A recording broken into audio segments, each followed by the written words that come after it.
Hello, YouTube. I will start with Russia. Vladimir Klavdievich Arsenyev was a Russian traveler, geographer, ethnographer, writer, researcher of the Far East, and military orientalist. He was the head of a number of expeditions to explore the mountainous regions of the Ussuri territory that, before Arsenyev, were basically white spots on the maps of the modern Primorye, or Maritime Province, and the south of the Khabarovsk territory. He was the officer of the Russian Imperial Army, 26 years of military service. He went from a volunteer to a junior lieutenant to a lieutenant colonel. Very interesting person, and I've done some videos about him and the knowledge that he gained. So let me explain a little bit more.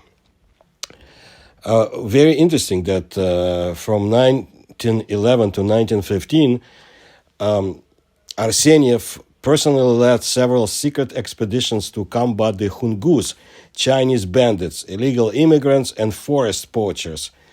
There was a report on the liquidation of the Hungus gangs.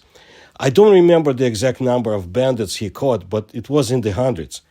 This is confirmed by the documents on their transfer to the Chinese authorities. And yet, while working in a civilian department, he was given a military rank and a promotion. They did not dismiss him from the army, and his authority in scientific and military circles was very high. Arsenyev was under suspicion after the communists took control of Russia. But he could do research still. As a writer, Arsenyev is widely known for his adventure books in the Ussuri region and Dersu Uzala, which tell about his expeditions through the Ussuri Taiga together with his friend and guide, Gold, referring to the Nanai ethnicity, by the name of Dersu Uzala. There is a wonderful movie about this out there. I believe it was produced in 1975.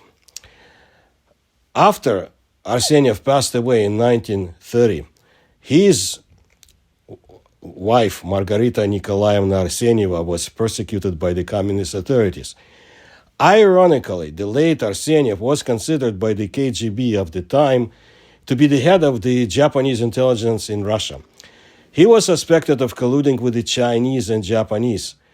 Margarita Arsenyeva was executed by the firing squad in August of 1938, and the daughter, Natalia Vladimirovna, was repeatedly subjected to persecution, and her only child died in infancy. This is the legacy of communism in Russia. Arsenyev had very interesting encounters, and some say not all descriptions could be included in his books. One of his manuscripts was lost, but still, there was enough in the published books that is fascinating to those who pursue research of paranormal phenomena. I've made a few videos about him, and I'll make more, because the Russian Far East is an area quite dear to me, and for personal reasons. There is knowledge about the encounter of Arsenyev with a certain flying man.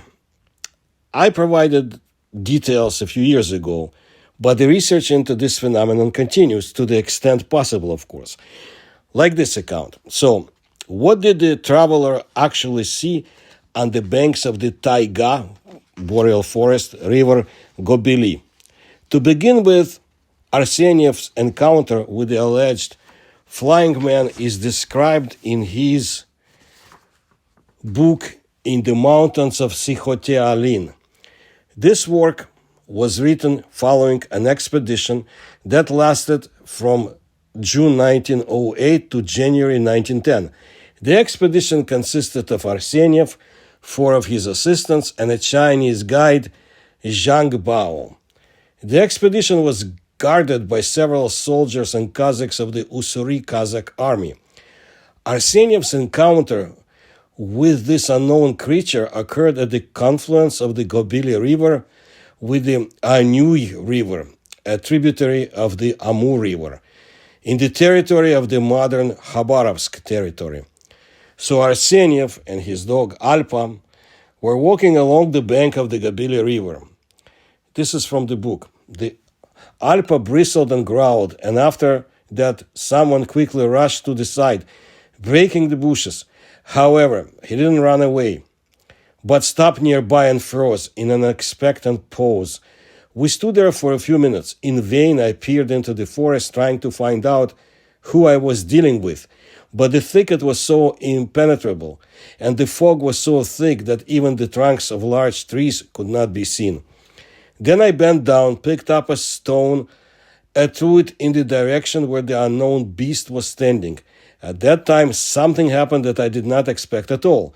I heard the flapping of wings. A large dark mass floated out of the fog and flew over the river. A moment later, it disappeared into the thick vapors that rose higher and higher from the ground. Please note that Arsenyev does not write about a flying man. He encountered a strange phenomenon and describes it in detail. Only a little later, in the temporary camp, the word flying man comes up in a conversation with the UDG, that's native people of the Primorsky Krai, or Maritime Province, and the Khabarovsk territory. What did the UDG, the indigenous inhabitants of these places, say? Here's what Arseniev wrote down. In the evening after dinner, I told the UDG about what I had seen in the taiga. They began to talk very animately about the fact that there was a man living in these places who could fly through the air. Hunters often see his footprints, which suddenly appear on the ground and disappear just as suddenly, which is possible only if a person descends from above to the ground and rises into the air again. The UDG tried to keep an eye on him, but every time he scared people with noise and screams, just like the ones I heard today. Next, Zhang Bao, the expedition's guide, joins the conversation around the campfire. It turns out that he is familiar with stories about flying people. He said that there are flying people in China too. They are called Leen Z. Zhang Bao had even seen such a person himself. One winter, a Chinese man came to their Fanza house, very lightly dressed. When everyone began to undress before going to bed, the man who came took off his jacket and covered his back with it. He tried to position himself so that no one could see his shoulders. Then he left the Fanza and didn't come back for a long time. Then the other man got dressed, took lanterns, and went to look for this man. The footprints in the snow led to the fence and disappeared there. The next day, we learned that by morning, he had been seen at a distance of 200 li from the village in another Fanza, where he suddenly appeared and also mysteriously disappeared. Thus, we see that the term flying man was used by Arseniev only after the conversation with the UDG residents and the guide. Before that, he could not interpret the creature he encountered and only described his impressions in detail. Based on the fact that the signs of the encountered creature coincided with the observations of local residents, it is possible to assume the reality of the existence of a certain flying man. Such a creature was not found in Arseniev's other books, although memoirs of Arseniev's staff have been preserved, from which it can be understood that the most mysterious events from the expeditions were not included in the published books, but were kept in the researcher's archive. It is known that the traveler's extensive archive was partially lost, and some of the documents were seized by the NKVD, KGB, in the late 1930s. After World War II, the unfinished manuscript, The Land of UDG, which Arseniev had been working on for 27 years, disappeared. Who knows what the lost pages of records of the great explorer in the Far East were hiding? After all, the vast Far Eastern taiga holds many secrets. And by the way, my contacts in the former Soviet Union back in the early 1990s, when the Soviet Union was still in existence, and after I was in touch with the Far Eastern researchers, And you can look at my videos on the subject and find out more about the modern sightings of the flying man.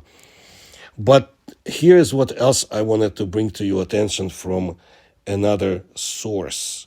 According to ancient legend, a long time ago, a mysterious wind creature known as Leen Z lived in the little explored corners of the Anui pillars. Actually, there was more than one. These mythical creatures were striking in their majestic appearance and unusual abilities. Legends say that they preferred to live in the highlands, far from human settlements. Leen Z ate exclusively plants, avoiding bread and meat. It was believed that Leen Z were descendants, listen to this, of lightning and thunder, born in the mountains during powerful thunderstorms. These creatures were protectors of the underprivileged, helping those who needed justice and bringing good luck in business. The Lidoga-Vanino Highway is located in the Khabarovsk territory and is one of the top, most beautiful roads in Russia. It crosses many rivers and the Sikhote-Alin mountain range. By the way, look at my video about the 1947 very strange meteorite that fell in Sikhote-Alin. I think you will like it. This highway is especially picturesque at the 70 to 100 kilometers when the route runs along the Anui River. The Lidoga-Vanino Highway is perhaps the most unique in Russia. There is not a single settlement along its entire length of 326 kilometers. Few Khabarovsk residents have traveled this road, although almost everyone there has heard of it. The Nadgi rocks, the home of the Leen Z flying people, are different names for the 30-meter high rocks along the Lidoga-Vanino road. People say that they appeared after the battle of the devil on Ku with the hero Asmun, who defeated the devil and returned peace to these places. But there is an Udege legend. In very ancient times, she lived on the Anui's Nadge with her husband. He was a strong and successful hunter, and there was always plenty of meat in their yurt. They loved each other, but one day a big war broke out, and her husband went south to defend his land. But many years passed, and he still did not return. Then Nadge climbed the high, steep bank of Anui and waited for him. She waited so long that she turned into stone, into rock. The dwelling of the flying people of Leen Z, Anui phenomena, as some researchers call them. Previously, the way there took several days, and it was strictly forbidden to climb to them. But the atmosphere of mystery has not left the Anui phenomenon, as some researchers call them, attributing to them a man-made creation, because the sophisticated forms of these granite colossuses amaze with their uniqueness. In 2016, Russian explorers from Planeta Taiga went to the area. They explored. New rocks have been found, and most interestingly, this complex turned out to be larger than the main group of pillars and much longer, 370 meters in length versus the 170 meters at the Nadge rock itself.